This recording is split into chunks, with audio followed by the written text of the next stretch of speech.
How to update your graphic card's drivers. Hello guys, this is Atticus and welcome back to another tutorial video.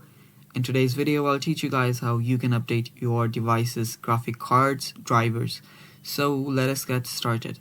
First of all, head over to your search bar and then search for Device Manager. So simply search for Device and Manager and this should pop up. Open it up. After you open it up, you should see all of your device's drivers here. Now here you should find your display adapters.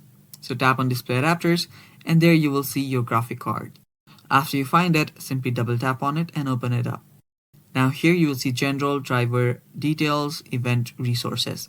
Head over to drivers and there you will see update driver option. Tap on update driver and just choose any of these here. If you have it on your device, you can locate and install a device manually from here, browse my computer for drivers, or else you can simply search for drivers automatically. So I'll search for it automatically, and as it says right here, the best has been already installed for me, so I won't do it. But if you find it, you can simply update it from here, and after you update it, be sure to restart your computer. And yeah, that is basically how you do it. And that is all for the video. Thanks for watching, stay tuned for more, and bye bye.